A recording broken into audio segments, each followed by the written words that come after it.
Kad gledamo regionalni razvoj i ovaj zakon i općenito kad govorimo o regionalnom razvoju onda bi tribalo biti da težimo da bude ujednačen razvoj svih dijelova RH.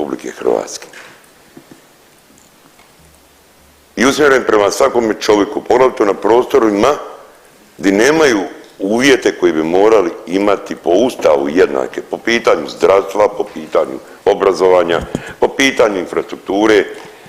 Tako nije. 70% stanovništva u Hrvatskoj živi unutar granica urbanih sredina. Što znači 2/3 Hrvatske su prazne i one su meta ko zna koga, ilegalnih migracija, ciljanih politika, zamjene stanovništva. Znači ovo nije samo ovaj zakon kojim govorimo, ja sam ponosan kao gradonačelnik, ponavljam, što sam 2 godine za redom iz Zagore, među 5 gradova u Hrvatskoj i najveći grad je, koji ima više rođenih nego umrlih. 2 godine za redom. Je to pokušao Ante Sanader lagat na javnoj televiziji pa rekao da je to laž da 2 godine za redom grad Sinj nije bio 23. i 24. više rođenih umrlih, da je. A najveće iseljavanje, znate di je? Baš u onoga kojem je on da blesmetar da čita, gradonačelnik Trilja, tamo je najveće iseljavanje. Primjer Hrvatske i Trilj. Ali o tome ovo sam htio reći, jer bilo je na javnoj televiziji izrečena laž, čisto da je demantiran. Sinj je bio grad koji je 23. i 24. ima više rođenih nego umrlih.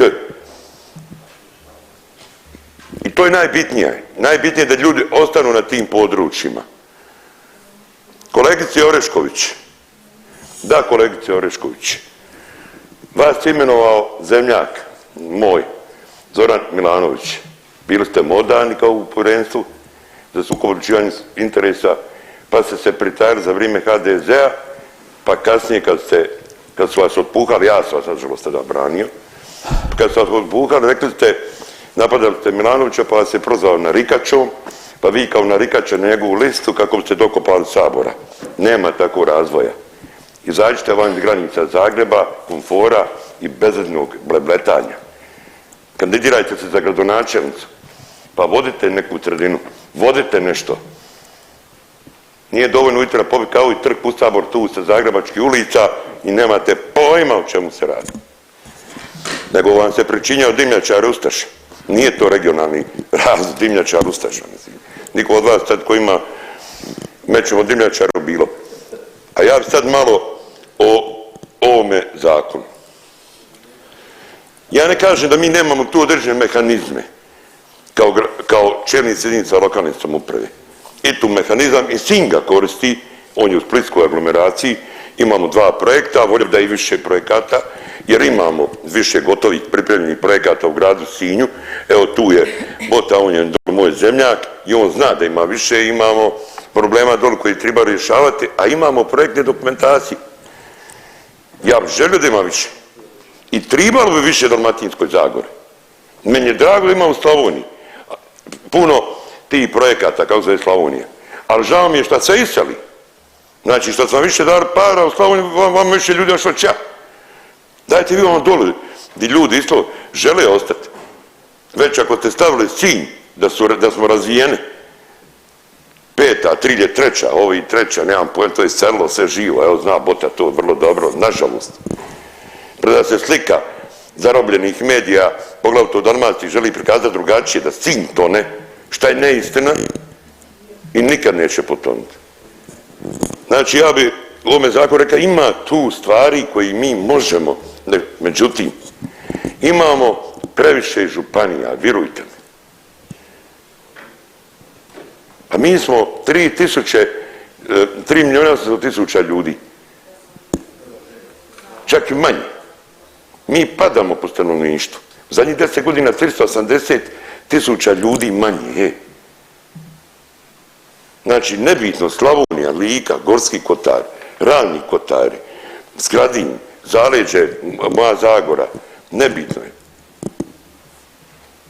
Meni je žao, evo kad postoji županija, Ante Sanader je svjedok toga, od Krke do Neretve, 36 jedinica lokalne samouprave, 100.000 stanovnika manje. 100.000. Znači da je to besmisao politike. Nije dovoljno samo ovdje reći imat ćemo vijeća, koordinatore, to ćemo imenovati, potrošit ćemo, tu ćemo moći zaposliti po 50-ak, 60-ak ljudi, ko što je kolegicu Daliju Orešković, onda Zoran Milanović uvalio to povjerenstvo o odlučivanju sukobu interesa, stavio je, bila je poslušna, služila, na kraju je prozivala čovjeka, čovjek rekao da je narikaće njegovu listu. I ona kaže ja doveo. Ja sam još uvijek na sudovima. Gdje sam? Nije. Ti ćeš sad biti sa SDP-om. Hajde, Dončić je najdaniji HDZ-ovac bio. Ja sam osnova HDZ, osnivač. Osnova. A nije ove politike, to je bilo davno, znači. Ja sam zaboravio da sam bio u HDZ-u kad je Andrej Plenković ušao u HDZ. Kad me Milanović čeka da iđe u SDP, možda i vama predložio, da kad je došao Plenkovića tražiti kod Milana da uđe u SDP, ona kad ti u HDZ, tamo ćeš ti sa onim njonjićima, lakše ćeš ti to odraditi, dobro mi je savjetovao. Vjerojatno i vama, kolegice Orešković. A to vas zamolio, poznajemo se, te vaše farse i magle koje vi bacate, u oči ne možete meni bacati. Drugima možete, Antica, Nader, ovome, meni ne. Još bih samo rekao da ovim zakonom, pošto sam i predsjednik odbora, razgovarali smo oba čitanja, indeksacija. Vlada donosi velike stimulate, dali vladi u ruke. Isto vam je to, znači ta indeksacija će odrediti se po nekakvom izračunu Einstein, ne znam ko je ovo mogao izračunati, da je recimo nekakvi Drniš razvijen. Ja volio da je, to je ratno pogođeno područje, meni drago područje, to je dio moje Zagore, dio mene. To su moji prijatelji, ja sam tu bio i u Domovinskom ratu na tim područjima. A ne moramo ga proglasiti razvijenim kad je depopulacija velika. On je u 5. skupini gdje moj grad Sinj i onda dođu nekakvi natječaj kroz projekt Dalmatinske Zagore koja je smanjena. Zanima me ministrice zbog čega je smanjeno u proračunu za 7 miliona, a duplo eura, polovica je osjećena u odnosu na 25. a Miloradu Pupovcu i njegovu etno biznis SDSS-u dignuto 10. Hoću vam ja dati svoj stav. Jer ga čuvate, samo to ne mogu skući ovi moje kolege iz Domovinskog pokreta kad je nabije nogom skušće. Znači drže Pupovca i njegov etno biznis za te 3-4 ručice koliko ih ima u rezervi. Skinuli ste se Dalmatinske Zagore. Projekta da bi ovamo digli Srpsko narodno vijeće, kao malo mi je 40 kulturnih centara. Da se falimo da imamo 5 veteranskih centara, koje nažalost i njih veteranske centre pretvarate u HDZ-ove centre. A ne braniteljske, veteranske, ali je 5. A 40 centara, srpskih centara plaćate. Buduća legla četništva. Evo ja samo toliko o zakonu bi mogao samo puno govoriti. Volio bi da idemo u radikalnije razvoje. Te županije su veliki problem i kočnica razvoja. One su protočni bojler, to se rekao punka kamenca. I jednostavno do periferije. Njima je bitno kao Zurovac. Znači sad bi ja trebao, Sinju je potrebna razvija se. Brza cesta Kukuzovac-Križice. I sad bi ja morao otići, dignuti ručicu ovdje Plenkoviću, otići s imena kao moj kolega Zurovac, pa mu je napravio nekog Zurovčeka, kako ga on zove. A šta je to? Pa u Sinju žive ljudi koji su u SDP-u, disaj, roditelji u SDP-u, ne znam, HDZ-u, ne znam koju političku opciju. Svi smo mi doli i naša dica su bez obzira na političku opredjeljenost i ta cesta je spas za Split. I puno prioritetnija od tunela kojega vodi tamo do vrtača, tamo u Sanadera, Bobana, nemam pojma gdje. Eto toliko pojedinačno. Nadam se da će seljak, poljoprivrednik ostati na selu.